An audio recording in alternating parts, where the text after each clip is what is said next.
السلام عليكم ورحمة الله تعالى وبركاته.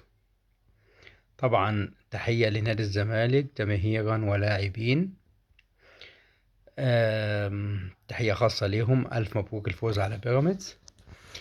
لعبوا مباراة قوية جدا جدا، من حقهم الفوز، وإن كان ضربة الجزاء فيها شك، ولكن عاملين ملحمة ما شاء الله ما شاء الله بالتوفيق. أنا أهلاوي صميم، ولكن لازم نكون مع الحق. النادي الزمالك ماشي بخطى ثابتة نحو الدوري. اتمنى لهم الفوز بالدوري وما يفوزش بيراميدز، مش مشكله. الاهلي كده كده بعد عن الدوري، ولكن المباراه اداء، روح، لعيبه بتاكل النجيله في الملعب، تستحق الفوز على بيراميدز. مباراه كانت قويه جدا جدا جدا. بالتوفيق لنادي الزمالك، بالتوفيق للكابتن معتمد جمال. عمل الزمالك شكله معنا. الكابتن ناصر منسي بصراحة عمل دوره على أكمل وجه. الزمالك لعب على الهجمة المرتدة، وقدر بكل أريحية إن هو يجاري بيراميدز. بيراميدز فيه كتيبة نجوم، مش بس في الملعب، لأ ده على الدكة كمان. ولكن الزمالك لعب عليهم جيم عالي. ذكاء من كابتن معتمد جمال إنه لعب بنتايج وأحمد فتوح عشان يوقف جبهة اللي هو الشيبي ومصطفى فتحي. عمل لها شلل تام. وفي الناحية التانية بزيرة كان عامل شارع في خط دفاع بيراميدز. ادته كام فرصة، أضاعوا فرص كتير، كان النتيجة ممكن تكون أكبر من كده. ضربة الجزاء مشكوك في صحتها، ولكن من غير ضربة الجزاء الزمالك يستحق الفوز. شاء من شاء وأبى من أبى. الزمالك عامل مباريات في الفترة الأخيرة لا يستحق عليها لقب الدوري، وإن كان لسه طبعا الدوري لسه طويل، في حوالي 9 مباريات، يعني ممكن يقع ممكن يكمل. ولكن الأداء نفسه وروح اللاعبين، لا، تحية شكر وتقدير للكابتن معتمد جمال. تحية شكر وتقدير للاعبين.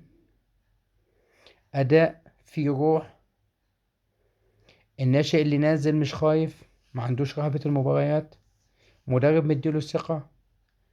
محمد إبراهيم لغاية دلوقتي بيلعب على عمر جابر، طبعا وما أدراك ما عمر جابر، ولكن محمد إبراهيم عمل مباريات عالية.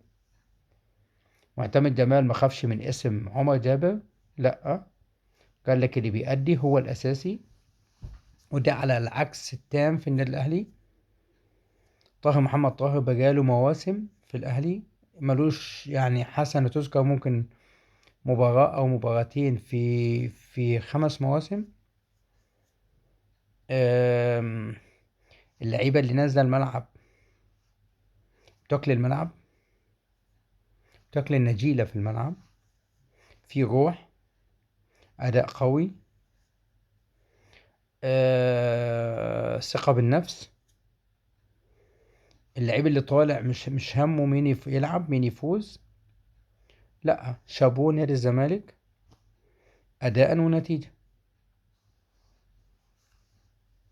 وإن كان فريق بيراميدز صعب، لسه في مباريات تانية، لسه الزمالك هيقابل بيراميدز والأهلي هيقابل الزمالك، لسه في مباريات تانية.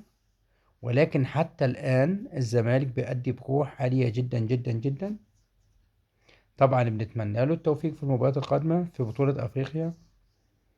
الأهلي لو استمر على المستوى اللي هو بيقدمه، لازم ندخل الأهلي في معلومة، لأن أنا أهلاوي وعندي غيرة على اسم الأهلي وعلى أداء الأهلي في المباريات الأخيرة وعلى عدم ثقة اللاعبين، عدم وجود روح اللاعب لازم يكون عنده روح وحمية للفريق اللي هو بيلعب له.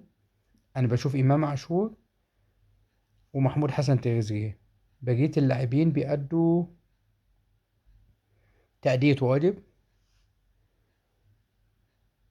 معرفش هل هو عيب مدرب، إن المدرب مش سايب التنافس بين اللاعبين، وإن كنت أشك إن المدرب أصلا يعني هو بيدربهم بس، ولكن لا خطة ولا أداء ولا أي حاجة. لأن نفس الأداء نفس الطريقة نفس كل حاجة. مش بيقرا الخصم قبل ما بيلعب المباراة، لأ بيستنى لما الأهلي يخسر وبعد كده يقرا الخصم أو يبدأ يغير. طبعا تحية خاصة، شابوه نادي الزمالك لعبا ونتيجة، وإن كان في شك في ضربة الجزاء. في رعاية الله وأمنه. نتمنى دعمكم، لايك واشتراك وصلي على رسول الله. في رعاية الله وأمنه، والسلام عليكم ورحمة الله تعالى وبركاته.